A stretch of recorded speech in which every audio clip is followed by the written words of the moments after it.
हाँ, तो जब रेशियो 1 हुआ तो एफिशिएंसी 0, तो वर्क आउटपुट कितना होगा? तो भी 0 होगा सर। 0 होगा, तो W के हिसाब से वर्क भी 0। नाउ जब आरपी मेरा मैक्सिमम हो गया, आरपी जब मैक्सिमम होगा तो वर्क कितना होगा? जब मेरा आरपी मतलब compression ratio in the compressor is very very high, and when we reach this condition, तो with the efficiency of the Brayton cycle is approx and may be equal to the Carnot cycle. तो how yes sir. Work the efficiency is very high Carnot cycle, मतलब Brayton cycle का efficiency Carnot cycle के बराबर हो जाता है maximum efficiency, तो work output कितना होगा बैटन साइकिल का? सर घट जाता है सर, क्योंकि एरिया कम इनक्लोज करने लगता है ऊपर पहुंचने के बाद से। बिल्कुल, तो एरिया कम हो जाता है तो मतलब क्या, work capacity 0। Yes sir. Work capacity is 0, तो अगर हम W और RP का करें, तो अगर हम लोग RP भी मैक्सिमम हो जाए, मतलब इस केस में हम बोलेंगे कि RP is a maximum, maximum का condition T maximum T minimum mu minus 1 by mu. जब ये पहुंच जाए तो वर्क भी 0। Yes sir. तो यस सर। इसका मतलब है कि दोनों के बीच का कोई ऑप्टिमम कंडीशन होना चाहिए, मतलब ऑप्टिमम मतलब कि ना बहुत ज्यादा ना बहुत कम, जैसे आरपी तो मिनिमम हुआ मैक्सिमम उतना हो, तो दोनों कंडीशन में एफिशिएंसी तो यहाँ पे मेरा ठीक है, एक में 0 एक में मैक्सिमम, लेकिन वक्त तो मेरा 0 हो गया, तो हमें कुछ तो ऑप्टिमम चाहिए, ऑप्टिमम प्रेशर रेशियो, जो कि जिससे हमें वर्क मैक्सिमम मिल सके। Yes sir. तो हम लोग क्या करें, असल में क्या होता है कि वो धीरे धीरे वर्क, कुछ बीच का पॉइंट होगा आरपी, उसको कर दिए ओपीटी मतलब ऑप्टिमम, तो वही ऑप्टिमम प्रेशर रेशियो हमें कैलकुलेट करना है कि हमें ऑप्टिमम प्रेशर रेशियो कितना होगा। तो ऑप्टिमम प्रेशर रेशियो निकालने के लिए हमें, क्योंकि ग्राफ है तो W के साथ देखना पड़ेगा, क्योंकि W के साथ हमको इसके साथ देखना पड़ेगा, मतलब W मैक्सिमम कब होगा। तो जब हम आरपीएम सॉरी जब प्रेशर रेशियो को देखना है W के साथ और मैक्सिमम कंडीशन W को ऑब्टेन करना है with respect to compression ratio, तो मैथ का कौन सा चीज का यूज करते हैं फॉर गेटिंग मैक्सिमम वैल्यू? एक होता है डिफरेंशिएशन, एक होता है इंटीग्रेशन। तो हम क्या यूज करेंगे, डिफरेंशिएशन या integration for the getting the maximum value for any with respect to the other factors? Integration. Differentiation sir. Never. Differentiation. We use the differentiation. तो हम डिफरेंशिएशन यूज करेंगे सर। लोग चीज पढ़े होंगे maximum value and minimum value. Yes yes sir. Yes sir. तो maximum minimum value मतलब करते हैं, क्या करते हैं, तो for getting maximum work output with respect to RP, तो हमारा जो कंडीशंस होगा वो होगा dw by drp equal to 0 ना। तो बस अब W निकालना मुझे होगा, तो W हमें जो निकालना होगा कि W हमारा किस केस में, मतलब W का एक बेसिक फॉर्मूला निकालना होगा हमें W का। तो W का बेसिक फॉर्मूला क्या होगा हमारा, W का बेसिक फॉर्मूला क्या होगा, मतलब W, अच्छा यहाँ पे याद रखना कि W का मतलब जो बार बार हम कर रहे हैं इससे नेटवर्क, नेट मतलब कि कंप्रेसर का जो टरबाइन का वर्क है और हमारा जो कंप्रेसर का वर्क है, दोनों को घटा जोड़ा के जो नेटवर्क निकलता है। Yes sir. पीडीवी हुआ था सर, पीडीवी। हाँ पीडीबी तो बिल्कुल, वो तो टरबाइन तो होगा ही, वो तो टरबाइन में पीडीबी होगा। जैसे कि ये हमारा जो कंप्रेसर है, ओके, ये ये हीट कंबर्जन हुआ और ये मेरा टरबाइन हो गया, तो टरबाइन से निकल के WT, तो ये इसको भी तो चलाने के लिए इनपुट देना पड़ रहा है, क्योंकि यहाँ पे हवा को ले रहा है, तो ये टरबाइन का कुछ पार्ट हम यहाँ पे देते हैं, यस सर। WC हो गया। तो जो मेरा नेटवर्क होगा, जो W नेटवर्क होगा वो होगा क्या चीज होगा, WT minus W। Yes sir.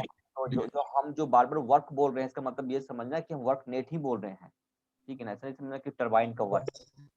Okay, okay sir. तो हमारा कंप्रेसर वर्क को भी देखना है, टरबाइन, दोनों वर्क को हम करके हम W का इस्तेमाल, जब भी हम वर्क बोलेंगे समझना कि दोनों के साथ हम मैच कर रहे हैं। ओके, तो W कैसे निकलेगा, मतलब W हमारा जो वर्क कैसे निकलेगा, वर्क का फॉर्मूला वही फॉर्मूला लगेगा, फोर्स इनटू परपेंडिकुलर डिस्टेंस।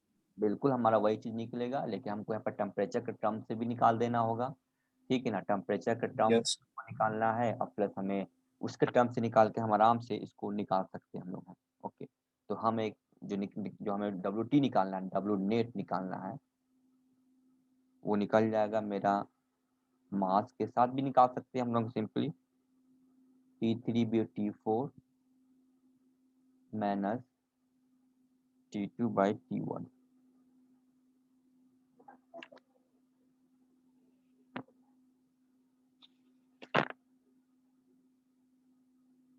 ये कहाँ से आया, MCBDT होता है तो पता है। MCPDT 1 से 2 3 and 4 ये हो गया वर्क WT, तो 3 से 4 Yes, sir. और ये 1 से 2 क्या हो गया WC, yes sir. WC। Yes, तो sir. सर ये मेरा Initial टोटल, ये जो वर्क निकाले इन टर्म टेम्परेचर पे निकाले हैं। ओके, टेम्परेचर के टर्म में हम इसको निकाल दिए हैं W को। ओके, और इसका भी ओके सर। अभी ये चाहोगे सर ऐसा क्यों, और W को आप T से के टर्म से काहे निकाल दिए भैया, कौन सा मसला है, कंडीशन से निकाल दिए हैं, अब इसको बताने Okay. हम हिंट्स दे दें तो उसका भी एक जवाब है कि हाँ बिल्कुल निकाल सकते हम लोग हैं, क्योंकि यहाँ पे असल में CP क्या मेरा है, CP इंटू T मतलब कांस्टेंट प्रेशर, तो अगर थोड़ा सा याद होगा CP DT equal to DH। Okay, yes sir. Change of the enthalpy, तो एंथैल्पी चेंज हो रहा है। ओके, तो इसको हम लोग वर्क के टर्म से भी हम लोग कैलकुलेट कर दी कि हाँ यहाँ पे मेरा वर्क कैलकुलेट हो रहा है। ओके, तो मैं CP Yes, sir. टोटल मेरा वर्क प्रोड्यूस यहाँ पे हो रहा है, और इसको देखेंगे तो अगर तुम लोग को याद आ रहा है कुछ इस तरह का चीज, Yes, sir. Yes sir. तो टोटल यस सर। जो नेट वर्क निकला, कहना टोटल हीट के बराबर निकल रहा मेरा है। ओके है, तो हीट के बराबर निकला तो ये मेरा हीट का टर्म से हो गया, तो एंथैल्पी चेंज हो रहा है, तो मतलब हमको CP इंटू DT के टर्म से भी हम निकाल सकते हैं वर्क को। अब कुछ देखो, अब यहाँ पे कुछ हम ज्यादा करेंगे नहीं क्योंकि मैं बहुत ज्यादा टॉपिक बाकी है, तो इसका काम अब करना क्या सर ये क्लोज साइकिल के लिए होता है ना सर? हाँ सर ये जो इक्वेशन जो लिखे हुए हैं sir, W equal to Q, ये तो सर क्लोज साइकिल के लिए होता है ना? मतलब कि साइकिल, कोई भी प्रोसेस के लिए साइकिल, कोई भी साइकिल हो जाए, जैसे ये मैं साइकिल कितना भी इसमें नंबर ऑफ साइकिल प्रोसेस हुआ, तो हीट का वर्क 1, वर्क बाहर निकलना, फिर हीट का निकलना, हीट का आना, तो टोटल जो समेशन होगा इसका टोटल वर्क और टोटल हीट के योग के बराबर होगा। तो this is equation for the cycle, and this equation like dq equal to du plus pdv is equations for the process, yes sir. और ये होता है साइकिल के लिए। ओके, चलो तो थोड़ा सा जल्दी फास्ट किया, कुछ कुछ काम तुम लोग करेंगे, तुम लोग करना खुद से, हम बस यहाँ पर हिंट दे देंगे कि कैसे कैसे करना यहाँ पे है, और सब जो चीज था वो तुम बस समझ में आ गया कि वर्क क्यों 0 हुआ, उसके बाद यहाँ पे क्या 0 हुआ, तो बस कुछ करना नहीं है। अब यहाँ पे T3 T4 T2 सबको क्या करो कि एक एक टर्म में तुमको लेते चल जाना, मतलब सभी को हम एक फॉर्मेट में लेते आ जाएंगे। तो T से T3 4 Yes. कुछ करना नहीं, T3 से T4 कौन सा प्रोसेस हो गया, एडियाबेटिक प्रोसेस हो गया, T3 से T4। ओके,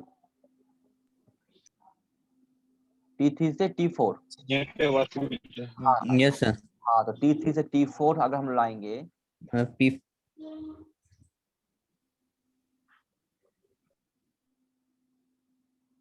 तो ये मेरा किसका P1 से 2 क्या कहलाता है, compression, adiabatic sir, compression. Adiabatic yes sir, compression. Adiabatic compression. Yes sir. ऐसे लिख सकते हैं। तो अब यस सर। P3/P4 को क्या बोल सकते हैं, P2/P1 बोल सकते हैं। Yes sir. Yes sir. ये क्या कहला गया, pressure ratio, pressure ratio, yes sir. बस ये काम हो गया। उसी तरह से क्या करो कि फिर अब इसको जो T3 है, जो T4 है, बस इसको कोई भी एक टर्म में लेते आते हैं। अब दूसरा इक्वेशन उठा लो तुम कोई भी, जैसे T2/T1 को उठा दो,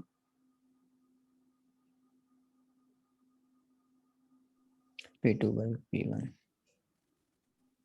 ये भी मैं क्या चल गया, RP आ गया। Sir yes sir. तो इस सभी को एक ऐसा बैलेंस ले आएंगे हम लोग, है कि ताकि हमारा इक्वेशन जो है वो लगभग तुम्हारा बन जाए। जैसे कुछ मान यहाँ पे T3/T4 है, तो तुम T4 को निकाल दो, यहाँ पे पुट कर दो T3 के टर्म्स में, फिर यहाँ से तुम T1 को T2 को निकाल दो, यहाँ पुट कर दो। तो जब हम पुट करेंगे तो असल में मेरा इक्वेशन जो आने वाला है वो हम तुमको दिखाना चाह रहे हैं। ऐसा करने से क्या हमको फायदा मिलेगा, वो इक्वेशन एक स्टैंडर्ड फॉर्मूला हमको सामने दिखाई देगा, वो हमें लिख दे डायरेक्ट हम, क्योंकि हम किताब का हेल्प ले रहे हैं, तुम्हारे पास किताब नहीं होगा। Okay, WT equal to CP T3, T4 को हम T3 के टर्म में लिख दिए हैं।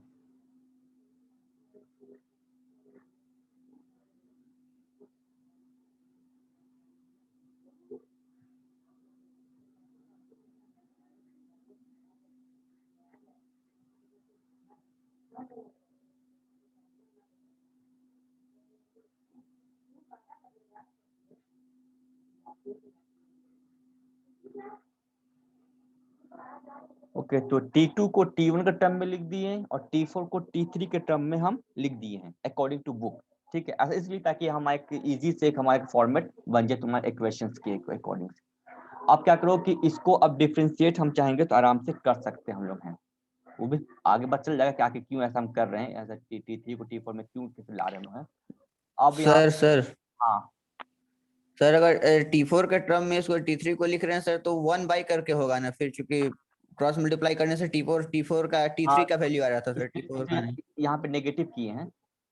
Okay sir. ओके है।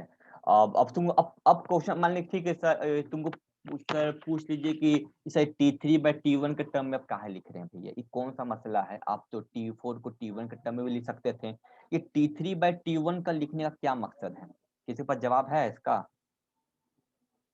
हम ऐसा क्यों, सर मैक्सिमम और minimum temperature sir, very good, T3 maximum होगा, T3 मैक्सिमम बन जाएगा और T1 मिनिमम बन जाएगा।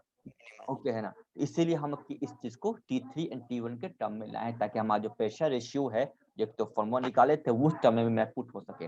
अब कुछ करने पर W को हम लोग डिफरेंशिएट कर देंगे RP के साथ इक्वल टू 0। ये काम तुम्हारा है, जब इसको डिफरेंशिएट तो करने आता ही होगा। जब हम लोग इसको क्या कहते हैं डिफरेंशिएशन कर लेंगे, तो हमारा जो आंसर आएगा वो आंसर ये आएगा।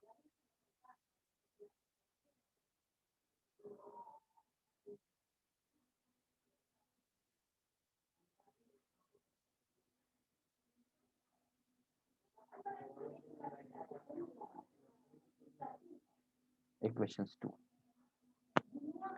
after differentiations, after solving। Yes sir.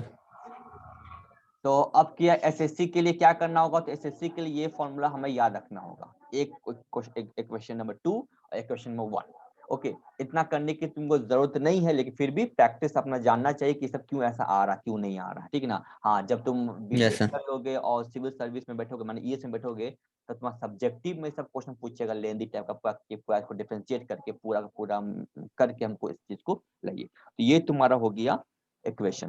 अब बताओ, अब ये देखो फिर से एक नया ऑब्जेक्टिव में सामने आ रहा है, ऑब्जेक्टिव क्वेश्चन।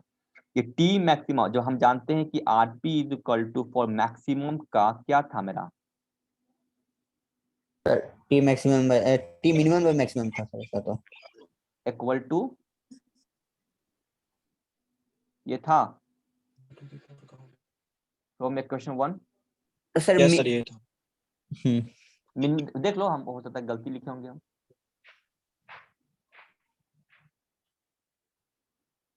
नहीं ठीक है sir. T maximum this one. तो अब बताओ कुछ रिलेशनशिप मिल रहा है ऑब्जेक्टिव के लिए क्या, what is the relationship between the optimum pressure ratio and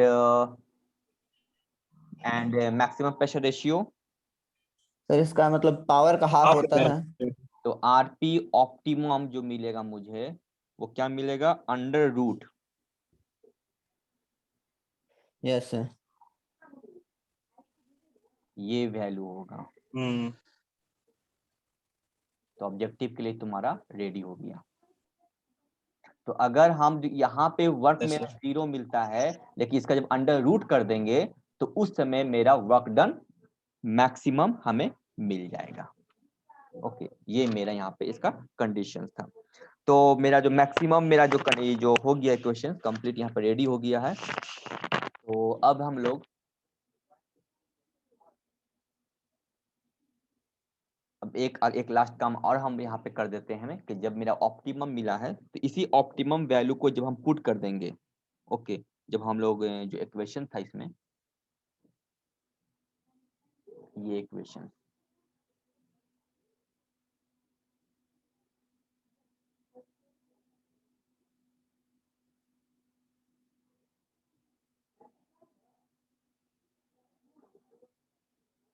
इस वाले इक्वेशन में, ओके, इस इक्वेशन में T3, ओके, T3 हमारा टेम्परेचर हो गया, यहाँ पे भी T3 हो गया, ओके। अब आरपी का जो वैल्यू हो गया मेरा, आरपी का वैल्यू क्या पुट करेंगे हम लोग, ऑप्टिमम जो वैल्यू है वो पुट कर देंगे हम लोग। Yes sir. तो ऑप्टिमम मिला हमारा है वो वैल्यू पुट कर देंगे।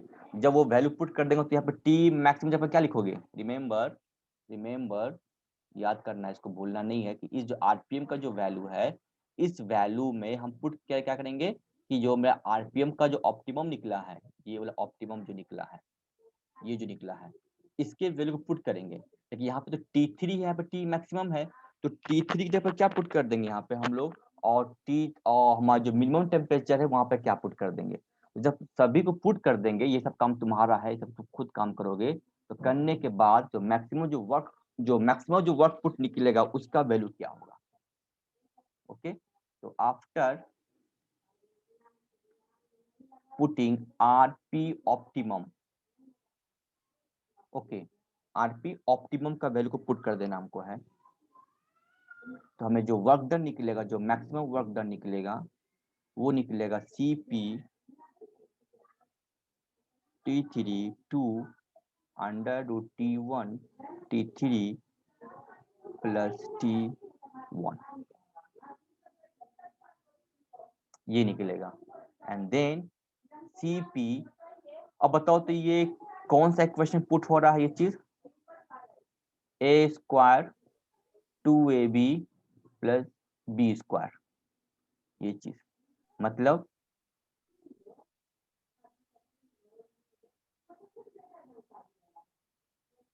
Yes, sir. Yes sir. तो हम जो एक स्टेप जंप मारे हैं, तो ये जो पुटिंग करने के बाद ये चीज मिलेगा, तो ये सब काम तुम खुद करके देखोगे चीज को। उसको अलग अलग निकालना पड़ेगा ना, टी मैक्सिमम टी मिनिमम अलग अलग निकाल के। आरपी ऑप्टिमम का वैल्यू तो बस हाँ, आरपीएम ऑप्टिमम का जो वैल्यू, आरपीएम का जो ऑप्टिमम का जो वैल्यू है प्रेशर रेशियो किसके टर्म में निकला है, वो मैं तो सर T3/T1 T3/T1 करके आया। इसके टर्म में निकला है ना, टी मैक्सिमम यस सर। निकला हुआ है, ठीक है ना। जब इसको पुट करोगे तो देखोगे तुम लोग, हम तुमको हिंट दे रहे हैं ताकि तुम लोग को बार बार कंफ्यूज नहीं हो। देखोगे यहाँ पे आरपीएम है, ओके, और यहाँ पे देखो, यहाँ पे नेगेटिव है, यहाँ पे नेगेटिव है ना। Yes sir. जब तुम इसको पुट करोगे, कहाँ गया ये आरपीएम वाला को, यहाँ तो प्लस है, यहाँ तो प्लस है, तो क्या होगा, ये कैंसिल हो जाएगा ना, एक दूसरे बस 2 बच जाएगा, तो 2 का मतलब क्या हो गया, अंडर रूट हो जाएगा तुम्हारा, तो कहीं यस सर। अंडर रूट तुम्हारा बन के आ जाएगा। तो ये सब काम तुम खुद करोगे तो करोगे, तो वो स्टेप कौन था, ई कर दिए हैं। देन तो Yes, sir. फिर इस इक्वेशन को फिर हम लिख सकते हैं T CP T maximum under root T minimum. Minimum, okay, ये कंडीशन निकल गया। और मैक्सिमम एफिशिएंसी क्या निकलेगा तो मेरा,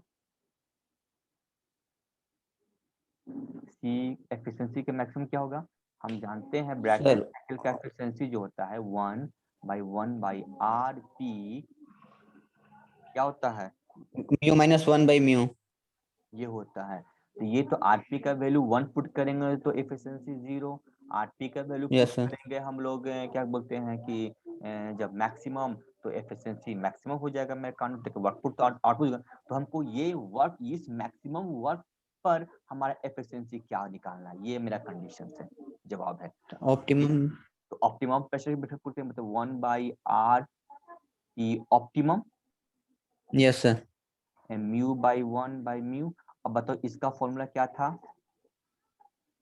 ऑप्टिमम का क्या कंडीशन था मेरा, Optimum का sir. कुछ याद है? T Maximum. maximum, Maximum by minimum. sir, T maximum by T minimum. कि मैक्सिमम बाई T minimum. उसके बाद mu by 2 Mu by 2. Mu minus 1. इस चीज को यहाँ पे पुट करो, क्या मिल जाएगा?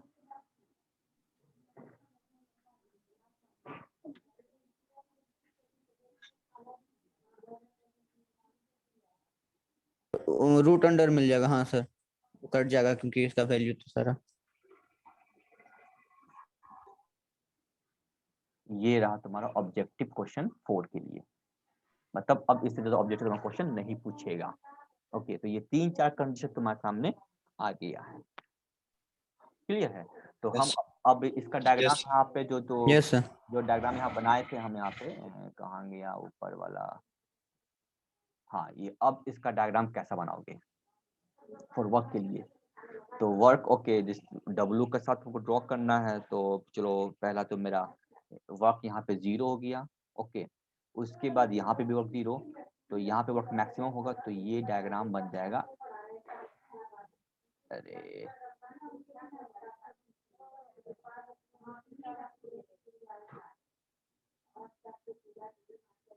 ऐसा, तो ये हो गया मैक्सिमम वर्क डन, और ये क्या हो गया? Optimum optimum. आरपी। और इसी केस में अगर हम एफिशिएंसी का तुमको डायग्राम ड्रॉ करने के लिए बोले, मतलब म्यू एंड आर पी के साथ, तो क्या होगा सर? Zero होगा और ऊपर मैक्सिमम में zero. पहले आरपी इक्वल टू 1 तो efficiency 0, 1 0। Yes, yes sir. Sir. उसके बाद हम जाने ऊपर जा रहे हैं तो ये क्या बन गया, RP equal to maximum. Maximum, तो एफिशिएंसी मैक्सिमम हो गया, यस सर। ठीक है। Yes, sir. अब हमको ले जाओ ऑप्टिमम, तो ऑप्टिमम कहाँ पर होगा? अभी तुम लोग ये सोच के बताओ, तुम लोग की पॉइंट कहाँ पर डायग्राम, क्या ये डायग्राम कहाँ पे जाएगा, मतलब कैसा बनेगा? सर यही पॉइंट तो मैक्सिमम का होगा, मैक्सिमम एफिशिएंसी इस केस में तो आरपी पे ही मिलेगा, वर्क डन चूंकि मैक्सिमम आरपी पे ही है, इस प्रेशर पे ही है, ऑप्टिमम प्रेशर पे ही है सर। एक मिनट होता, हम इसको और बड़ा करते हैं लेसन में। अब तो एफिशिएंसी एंड आरपी, एफिशिएंसी यहाँ पे आरपी इक्वल टू 1 पे 0, और ये चीज गया कार्नोट साइकिल, तो ये पहुंच गया मेरा एफिशिएंसी मैक्सिमम एफिशिएंसी कार्नोट का। यहाँ तक तो क्लियर है सबको? Yes, sir. Yes sir. Yes, sir. ये तुमको क्या बन गया, RP optimum. Maximum, Yes, sir. हाँ यस सर। ये एफिशिएंसी वाला ड्रॉ कर रहे हैं। अब बताओ हमको कि मैक्सिमम 1 तो हो गया, तो अब बताओ आरपी और ऑप्टिमम के लिए डायग्राम जो है, जो नेक्स्ट पॉइंट कहाँ पर होगा इसका? ये मान लेते हैं पॉइंट ए, नेम थोड़ा सा यहाँ पे कर देते हैं, जैसे ए, ये बी। अब हमको इसके लिए सी पॉइंट इंडिकेट करना है, तो कहाँ पर होगा सी? आफ्टर बी या बिफोर बी, या क्या बोल सकते हो कि बस इतना बताओ कि आफ्टर बी या बिफोर बी?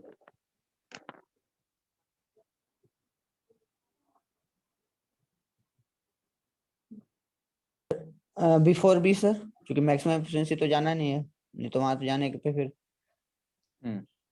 तो वर्क 0 हो जा रहा है सर। वर्क 0 हो जा रहा है, तो ये ऑप्टिमम जो प्रेशर रेशियो कहाँ पे, अच्छा ऑप्टिमम प्रेशर रेशियो जो होता है वो क्या होता मेरा है, वो अंडर रूट होता है कि नहीं होता है? Yes sir. Maximum Yes, sir. अगर हम मैक्सिमम का वैल्यू ले लिए 25 तो ऑप्टिमम 5 कितना होगा? 5। सर 5 5 यस सर बीच में। यस सर तो ये क्या Yes, होगा? ये हो गया आपको efficiency of Bretton cycle. Okay, yes sir. इसको मैक्सिमम एफिशिएंसी बोल सकते हो। सर ऑप्टिमम हाँ, टू सर। हाँ, इसका नाम हो गया ऑप्टिमम एफिशिएंसी। मैक्सिमम तो कांट नॉट हो गया, यस सर। क्या ऑप्टिमम एफिशिएंसी। ओके, तो ये तुमको एक ऑब्जेक्टिव के पॉइंट ऑफ व्यू से यहाँ पे डिस्कस कर गया। अब मतलब अब ब्रैटन साइकिल में क्वेश्चन इसकी एफिशिएंसी पे नहीं पूछेगा। अगला क्वेश्चन जो हम अब आ रहे हैं, जो मेरा आज था वो था जनरेटर और रेफ्रिजरेटर, इंटरकूलिंग एंड रीहीटिंग। इस टॉपिक को आज हम हल्का सा व्यू देख खत्म करेंगे हम। ओके,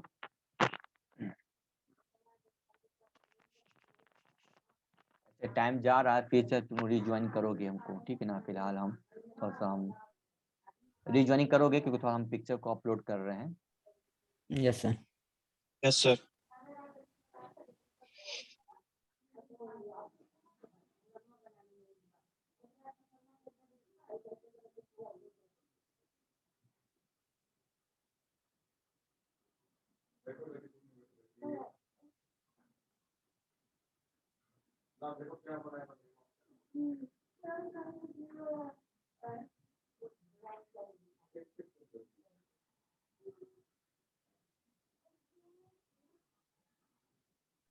सर मंडे से डिजाइनिंग शुरू होगा ना सर? हाँ, शुरू करने का तो है कि शुरू कर देते हैं हम इसको फिर। और हम कुछ सोचे हुए हैं कि संडे के दिन तुम लोग कुछ एक्स्ट्रा क्लास हम ले लेंगे। मतलब डिजाइन को छोड़ कुछ और क्लास, जैसे फ्लूइड हुआ और भी कुछ चीज है। Yes sir. पावर इंजीनियरिंग कहीं कोई टॉपिक है जो कि एसएससी के लिए अच्छा टॉपिक है। वो भी आईसी इंजन का टॉपिक छूटा हुआ मेरे फ्यूल पंप का छूटा, लेकिन उससे कोई ऐसे क्वेश्चन आया नहीं अभी तक है। अभी तक मेरे नज़र से फ्यूल पंप से कोई भी क्वेश्चन अब तक गुजरा नहीं है। फ्यूल पंप से हाँ, टेस्ट से गुजरा है, परफॉर्मेंस से गुजरा हुआ है, जैसे कि मोड टेस्ट है, वो एक समझाएंगे हम थोड़ा सा, जो कि क्वेश्चन आया हुआ है, इसीलिए तो वो चीज़ें वो डिस्कस करेंगे। ठीक है, वो संडे